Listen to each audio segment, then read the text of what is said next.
시청자 여러분 안녕하십니까. 2월 16일 시사정담 시작하겠습니다. 시청자 여러분, 국민의당 안철수 후보가 여론조사 국민경선 단일화 방안을 제안했지만 윤석열 국민의힘 후보는 묵묵부답인 가운데 국민의당 유세차량 가스 유출로 2명이 숨지는 사건까지 발생하는 그야말로 설상가상 엎친 데 덮친 격입니다. 공식 선거운동 2일째를 맞는 대선 전국의 움직임, 이종군 전 데일리안 편집국장님과 정리하도록 하겠습니다. 이 국장님. 네, 안녕하십니까. 참 안타까운 일이 발생을 했어요. 네, 그렇습니다. 안철수 후보의 대선 유세 차량이죠, 버스. 네. 거기서 어떻게 가스가 유출이 돼갖고 2명이 숨지고 1명은 지금 중태라고 그러죠. 네네. 왜 이런 일이 벌어졌을까요? 네, 제가 좀 설명을 드리겠습니다. 이제 천안과 원주에서 각각 벌어진 일인데요. 네. 유세 차량이라고 하면 시청자분들께서는 아마 이런 트럭 같은 걸 생각을 하셨을 거예요. 트럭 위에 연단처럼 만들어서 네, 이동 그런 트럭. 유세 차량도 네, 있죠. 그런데 지금 이건 좀 새로운 겁니다. 어떤 거냐면 커다란 버스에 바깥에 이 버스 벽에 LED 전광판을 설치하는 거예요. 예, 그렇더군요. 그래서 어느 지역에 딱 세워놓고 지나가는 사람들로 하여금 그 전광판, LED 전광판에서 후보의 관련 동영상을 시청할 수 있게끔 하는 그런 유세 차량입니다. 그런데 이 LED 전광판을 계속 돌리기 위해서는 이 버스 안에 발전기를 하나 따로 두는 거예요. 예. 그러니까 보통은 생각하기에 그냥 버스 엔진에 연결시켜서 된다라고 생각을 하실 텐데, 사실 이게 또 왜 따로 하냐면, 그러면 계속 그 가솔린을 넣어야 됩니다. 그러니까 연료를. 그러니까 엔진으로 한다면 또 계속 주유를 해야 되잖아요. 그 주유 갖고 이 발전을 돌리니까. 그래서 이 주유 말고 그냥 자가 발전을 하면 굳이 하루에도 몇 번씩 주유소에 들르지 않고도 계속 동영상을 끊기지 않고 보여줄 수 있다. 그래서 발전기를 아예 안에서 돌린 거예요. 따로 설치를 해서. 그런데 여기서 일산화가스가 나온답니다. 배출이. 그러면 보통은 그걸 따로 빼거나 아니면 그 위험성이 있으니까 창문을 다 열어야 되는데, 겨울이라. 겨울에 어떻게 창문 열고 그러게요. 어저께 그렇게 그 배출구를 만들어 따로 놔야죠. 해야죠. 따로 했어야 됐는데, 어쨌든 그 버스를 정차시키고 이 LED 전광판을 계속 돌리는 와중에 이 유리창을 다 닫고 있는 그 안에 공간에서 운전을 담당하고 있는 기사분과 그다음에 선거와 관련된 이 홍보 요원 한 명, 이 두 사람이 가스에 질식해서 그렇게 운명을 달리한 사건이 발생을 했고요. 원주에서도 똑같은 상황이 벌어졌는데 그분은 의식 불명 상태로 계속 중태 상태로 있는 상황입니다.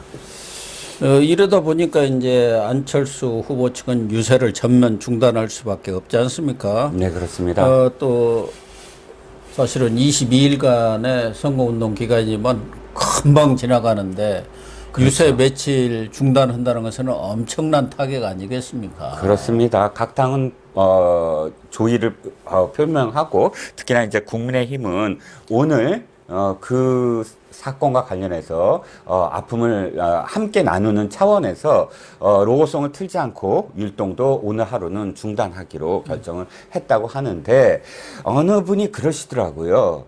사실 지금 올림픽 계속 하고 있지 않습니까? 쇼트트랙에서 한 번에 빙판에 딱 걸려서 넘어지잖아요. 다시 일어나서 사실 달릴 수 없는 상황이 아니냐. 설사 달리더라도 보면은 따라잡지를 못해요. 예, 그 이제 절체절명의 어떤 상황이 지금 도래한 게 아니냐. 그래서 지금 조홍천 의원도 오늘 이 방송에 나와서 아마도 안철수 후보의 결단의 시간이 남은 게 아니냐라고, 뭐 다른 당이지만 어쨌든 그렇게 조심스럽게 전망을 했습니다. 그렇습니다. 안철수 후보로는 정말 어려운 상황에 처할 수밖에 없는 그런 입장인데요. 어떻게 보면은 이 버스 사고도 유세 차량 이것도 급히 이렇게 계약을 하다 보니까 그런 부분들이 제대로 이렇게 미리미리 설치가 안 된 것 아닌가. 아마 이 유세 차량이나 이런 것들은 대개 오래 전부터 계약을 하지 않습니까? 네. 큰 정당들은. 네, 그러면 네. 거기에 따른 여러 가지 문제점도 점검하고 그렇게 시동도 한번 해보고 그러는데 그런 과정이 없이 급히 서둘다 보니까 이러한 일이 벌어진 거 아닌가 하는 생각도 들더라고요. 네, 그렇죠. 그러니까 이게 지금 국민의당만 이 버스를 운영하는 거 아닙니다. 다른 당도 다 그러니까 다 계약을 하는 했고 거죠. 또 국민의당보다 훨씬 더 많은 대수의 지금 예. 이 영상과 관련된 버스 이것도 따로 회사가 있더라고요. 이렇게 그 LED 광고만 하는 그런 버스 회사가 있어요. 그래서 이 다른 곳에서도 다 하는데 유사한 사건이 나면 어떡하냐라고 이제 뭐 걱정도 지금 하고 있는데 다만 차이가 또 이게 당세의 어떤 차이도 분명히 있겠죠. 예. 이 당은 사실상 물론 국민의당이라는 이름은 계속 갖고 있지만 그러나 국민의힘이라든지 혹은 민주당처럼 여러 번의 대선을 계속 겪었던 그런 큰 정당은 아니지 않습니까? 그렇습니다. 그러다 보니까 이런 안전부터 모든 것을 다 총괄하는 그런 조직이 약할 수밖에 없는 뭐 상황이겠고요, 당연히. 그런데 안철수 후보로서는 지금 이 지난 일요일에 긴급 기자회견을 갖고 이 여론조사 방식의 국민 경선 단일화 방안을 제안을 했지 않습니까? 이에 대해서 윤석열 후보 답을 기다리고 있는데 윤석열 후보가 답을 안 한 것은 아니죠. 아쉽다고 답은 했습니다. 바로. 또 그 이전에 담판을 하는 방식이 좋다는 뜻을 얘기를 했고 미주알 고주알 협상을 하지 않겠다. 이렇게 분명히 못은 박았어요. 그러나 이제 공식 제안한 데 대한 공식 답변은 공을 윤석열 후보한테 던졌는데 거기에 대한 공식 답변 무슨 다른 역제안이라든가 이런 것이 없는 상태니까 사실은 안철수 후보가 제안을 해놓고 지금 아주 어떻게 보면은 좀 다급하다 할까 좀 체근하는 그런 입장이에요. 빨리 답 좀 주세요. 그렇습니다. 뭐 이런 상황 아닙니까? 예. 교수님 말씀에 너무 공감을 하는 게 예를 들어서 협상을 해야 되는데 이제 우리 게임 하자 그러고 앉았잖아요. 근데 여기서 사실 조급함을 드러내면 안 되거든요. 초조함을 드러내면 그러면 내가 끌려가게 되잖아요. 그러니까 그런데 어저께 제가 안철수 후보를 딱 바라보면서 삼중고다라는 생각이 딱 들었어요. 첫 번째가 지금 하신 거 카드 하나를 그냥 보여버린 거예요. 내가 급하다 빨리. 왜냐하면 말씀하셨듯이 사흘 줄 테니까 사흘 내로 답변을 윤 후보가 직접 달라라고 이야기하는 건 사실상 내가 더 급하다라는 뜻으로 비춰질 수가 있거든요. 그리고 그 최진석 선대위원장도 비슷하게 체근을 했습니다. 그러면 사실상 응답을 해야 되는 사람이 우린 뭐 조금 더 있어 볼래 이렇게 시간을 끌게 되면 그 다음 카드가 없어지거든요. 그렇죠. 그러니까 속박하게 되고 또 한 게 이제 아까 말씀드린 그 버스 안타까운 그런 사건 그 다음에 부인과 관련해서도 그날 이제 그 기자회견하면서 기저질환이 있는데 확진을 받았다. 이렇게 하면서 좀 울먹이지 않았습니까? 근데 사실 김미경 씨가 정신적으로나 또는 여러 가지 어떤 면에서 안철수 후보의 큰 어떤 뭐랄까요. 그런 뒷배랄까 또 그 든든한 그런 지지하는 버팀목이었던 걸로 많이들 알려져 있습니다. 근데 김미경 씨가 그 안철수 후보가 표현한 대로 그렇게 기저질환 있는 상태에서 확진해서 결정적인 어떤 그런 도움을 못 주고 있는 상태 이런 것들이 정신적으로도 되게 영향을 줄 텐데 그 이 세 가지가 어저께 함께 맞물려서 오전부터 오후까지 연달아서 벌어지는 어떤 상황이 됨으로써 사실상 다시 운동을 언제 재개할까도 지금 오늘 현재까지 드러나지 않은 그런 상황이 돼버렸죠. 부인 김미경 교수는 어떻게 보면 안철수 후보의 정치적 동지이자 최측근 인사라는 거 아닙니까? 아, 그렇습니다. 예. 다른 사람 말은 안 들어도 부인 말은 듣는다는 그런 네. 예, 소문이 그렇죠. 있어요. 그렇죠. 뭐 사실 나이 든 사람 치고 부인 말 안 들은 사람도 없습니다만 일반 뭐 그런 이야기가 사람들도 있잖아요. 새 어쨌든 여성의 말을 들어야 된다. 뭐 어머니, 아내, 그다음 내비게이션 목소리 뭐 해서. 예.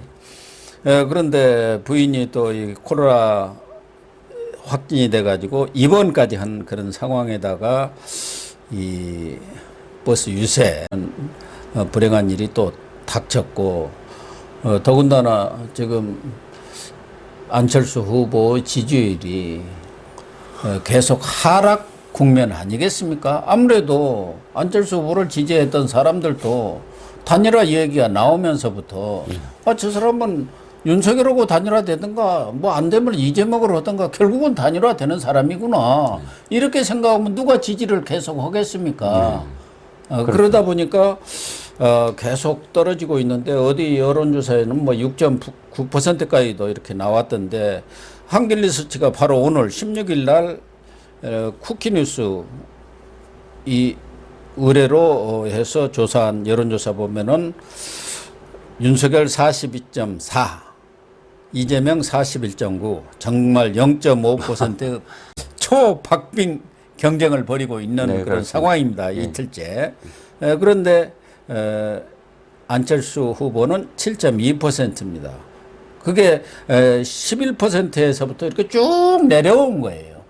그렇죠. 지속적으로 모든 여론조사를 보면은 안철수 후보가 높았던 데서부터 올라가는 것은 거의 없고 계속 모든 여론조사에서 조사할 때마다 조금씩 하락하고 있기 때문에 지금 국민의 당의 지지율이 한 5, 6% 나옵니다. 안팎 5%. 거기까지 내려가지 않겠느냐. 국민의당 지지하는 확고한 지지층이 한 5%라고 본다면 그 선까지 내려가지 않겠느냐. 그렇죠. 그렇게 되면은 안철수 후보로서는 갈수록 이 단일화 협상에 불리해지는 것 아니겠습니까? 그러니까 재촉하는 게 바로 그것 때문이었죠. 돈은 돈대로 또 그렇죠. 들어가지 않습니까? 단일화 얘기를 하고 지지율 떨어지는 어떤 상황, 그 다음에 유세는 계속해야 되는데 지지율을 멈출 수 있는 방법이 없는 거예요. 왜냐하면 단일화 이외에 내가 완주한다 그러면 다시 그게 오를 수는 없는 거거든요. 이미 카드는 내놨고 그러면 투표라는 것은 사실상 미래에 대한 투표거든요. 그러니까 지금 당장이 아니라 이 후보한테 투자해서 내가 무엇인가를 앞으로 받아야 되는데 이 후보의 완주가 아닌 그러니까 훨씬 더 큰 세력과의 단일화 과정이면 내가 지금 이쪽 후보에게 투표할 이유가 어디 있겠느냐라고 생각해서 지지율이 낮아지는 거고 가장 지금 안 후보가 불리하다고 생각한 게 단일화 카드를 내민 이유가 사실상 추세선이 단 한 번도 꺾이질 않았다는 거예요. 가장 높았던 게 17%까지 올라갔었습니다. 모 여론조사에서. 근데 17%에서 지금 7%대까지 단 한 번의 브레이크도 걸리지 않았다. 즉 보통은 횡보가 어느 정도 있어서 다시 반등하거나 다시 내려가거나 하는데 횡보의 구간도 없었다. 거의 서서히 조금씩 계속 하락 추세였다. 이 추세선이 안철수 후보로 하여금 이렇게 조급하게 만든 원인이 될 수밖에 없었다는 거죠. 그래서 최준석 상임선대위원장은 지금 국민의힘 하는 태도를 보면은 단일화 의사가 없는 것 아닌가. 결국은 협상 결렬도 선언할 수 있다. 이렇게 얘기는 하고 있습니다만은 힘이 좀 안 들어가네요. 약간 좀 블러핑으로 보여요. 그 뒤는 안 들리고 제발 좀 빨리 해다오가 그런 느낌이지. 우리 완주할 거야라는 건 힘을 못 받고 있는 것 같고요. 그게 또 안철수 후보도 윤석열 후보가 직접 얘기를 좀 해줬으면 좋겠다. 그러면은 그에 따라서 내가 판단을 하겠다. 그 얘기 아닙니까? 지금까지는 뭐 이준석이라든가 권영세라든가 이런 사람들이 얘기가 나오는 거란 말이에요. 단판으로 하는 게 좋겠다든가 뭐 안철수 후보 결단을 기대한다든가. 근데 윤석열 후보가 그거에 대해서 아직까지는 직접적인 답이 없는데 그렇죠. 애매한. 이게 참 묵묵부답으로 있는 게 더 힘들죠. 애간장을 태우는 거 아니겠습니까? 그렇죠. 힘들죠.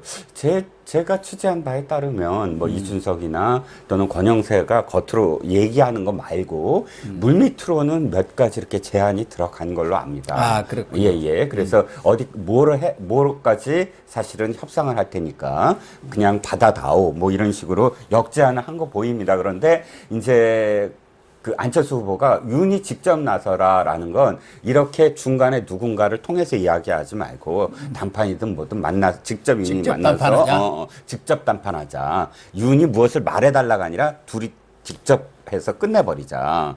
뭐 여론조사를 뭐 하든 뭐 아니면 뭘 해서 받아서 이 단판으로 하든 윤이 적극적인 어떤 의지를 보여달라라는 뉘앙스로 될 여지도 있다는 겁니다. 윤석열 후보가 내놓을 수 있는 것은 뭐 단순하게 생각하면 두 가지 아니겠습니까? 하나는 단판으로 하는 것이 1번째고 네네. 아니면 여론조사를 하되 거기에 역선택을 방지할 수 있는 조항을 넣자. 그렇게 제안할 수밖에 없지 않겠습니까? 예. 여론조사 방식에서 역제안을 했다는 지금 소리도 들리는데 아직 제가 확인은 못했지만 그 역제안이 어떤 거냐면 그 국민 여론 50%, 당원 50%. 당원 그런데 50%. 뭐 당원이- 양쪽 당원을 50대 50으로 하자. 그러니까 국민 여론 50%하고 국민의힘 25%, 국민의당 25%에서 이렇게까지 양보할 테니까 받아다오 하고 제안을 했다는 이건 어느 쪽에서 윤석열 후보 예. 쪽에서 그러니까 엄청 양보한 거죠. 양보를 했는데 그렇게 양보가 될까요? 일단 그렇게 타진을 하고 있다라고 지금 저는 들었습니다. 단일화가 궁극적으로는 타결이 될 수밖에 없지 않겠나 그런 생각은 듭니다. 그러나 양측에서 서로 가장 유리한 시점을 서로 겨냥하고 있기 때문에 그렇죠. 아직까지는 윤석열, 안철수 두 후보가 단판을 할 상태까지 물밑 작업이 무르익지 않았다. 그 얘기 아니겠습니까? 그렇죠. 사실 이게 이 현재 어떤 여론조사 지형으로는 지금까지의 등식으로 볼 때 단일화가 되기 조금 힘든 여론조사예요. 왜냐하면 단일화가 진짜 딱 되는 건 뭐냐면 이재명 후보가 앞서 있고 그 다음에 윤과 안이 합쳐서 이재명을 뛰어넘을 때 그때는 단일화에 대한 절박함이 훨씬 더 강한데 지금은 윤 후보가 일부 여론조사를 제외하고는 오차 범위 안에서 어쨌든 앞서 있는 걸로 지금 나오고 있기 때문에 다자대결에서도 단독으로도 가능하다라는 계산이 이렇게 보이면 사실 안에 있는 그 단일화 반대 세력을 설득하기가 또 쉽지 않거든요.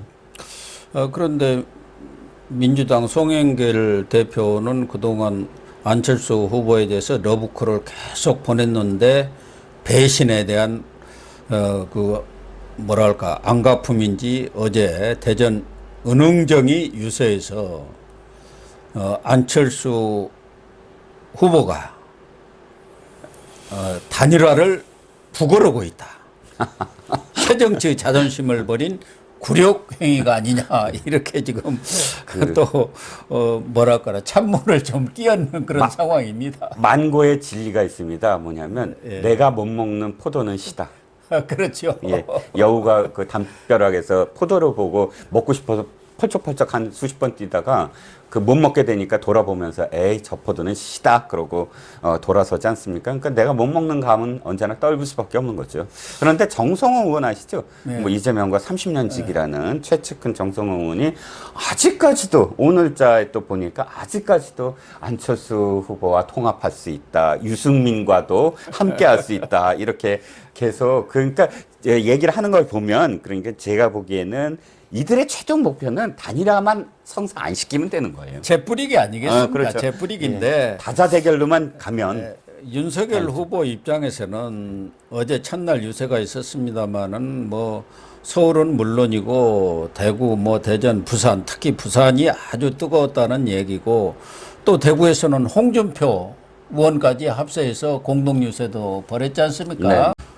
더군다나 방금 말씀하신 대로 유승민 전 의원과도 17일 이렇게 회동하기로 되어 있어서 어떻게 보면 이제는 야권에 완전한 원팀이 이루어지는 것 아닙니까? 모을 수 그러니까 있는 사람 다 모으는 윤석열 거죠. 후보 입장에서는 지금 잘 나가고 있는 거예요. 그렇죠. 네. 뭐 아쉬울 게 없어요. 그렇죠. 시간을 그러니까 끌수록 더 협상에서 단일화 협상도 유리한 고지에 있는 거 아니겠습니까? 예. 그 윤석열 후보의 지지율이 가장 떨어졌을 때가 이준석과 김종인과의 예, 이 불협 화음이었는데 결정적으로 그때 이준석의 국회 의원총회 의원총회. 거기서 가서 직접 껴안고 그 다음부터 이준석 대표가 굉장히 또 도움되는 그런 그 일만 했어요. 이런 과정이 첫 번째 가장 큰 마무리 고비였던 것 같고요. 그 이후에 두 번째 고비가 이제 홍준표 의원과의 협상. 근데 홍준표 후보가 한번 좀 이 말을 좀 잘못했다 그럴까요? 그런 부분에서 도리어 스스로 그냥 알아서 합류하는 그런 상황이 돼버렸고, 이제 남은 건 유승민 전 의원이었는데, 만난다는 건 이미 얘기가 다 끝났다는 것이고요. 뭐 만나서 무슨 협상할 게 있습니까? 지금 뭐 할 게 있습니까? 물 밑에 접촉이 다 끝나서 이제 열심히 도와드리겠습니다 하고 끝나는 손잡는 것이고요. 그런 퍼포먼스만 있는 거죠. 그래서 이제 진짜 남은 건 뭐 단일화 여부가 어떻게 되느냐, 이거 이외에 남은 게 없지 않을까 싶고요. 예. 그런 점에서 윤석열 후보의 지금 이 공식 선거운동 출발은 아주 경쾌하게 이루어지고 있는 것 아닌가 그런 생각은 듭니다.